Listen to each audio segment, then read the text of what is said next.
దీపికా పదుకునే గత ఏడాది తల్లి అయిన విషయం తెలిసిందే. ఆమె తన కూతురు కోసం సినిమాలకు బ్రేక్ తీసుకొని ప్రస్తుతం మాతృత్వాన్ని ఆస్వాదిస్తున్నది. అయితే ఇప్పుడు ఆమె మళ్ళీ షూటింగ్లలో పాల్గొనడానికి సిద్ధంగా ఉంది. దీపికా కూతురి పుట్టినప్పటి నుంచి తల్లి అవడం అనేది తన జీవితంలో గొప్ప అనుభూతిగా పరిగణించదలిచింది.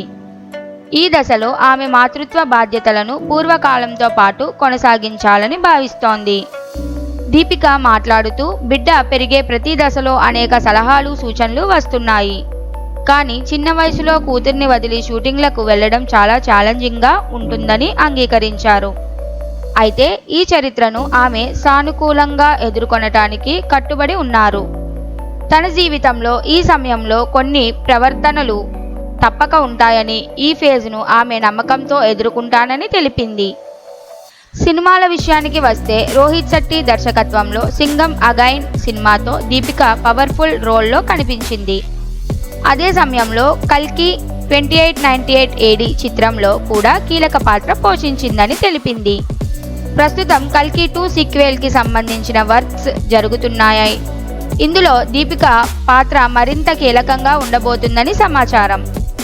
ఈ మార్పులు, అలాగే ఆమె కొత్త సినిమాలో పాత్రల ఎంపికలో జాగ్రత్తలు తీసుకోవడానికి దీపిక వలసనగా పేర్కొంది. మాతృత్వం మరియు పర్యావరణం రెండింటినీ సమానంగా చూసుకుంటూ దీపిక తన కెరియర్ను మరింత ధైర్యంగా కొనసాగించడానికి సిద్ధంగా ఉందని స్పష్టం చేసింది.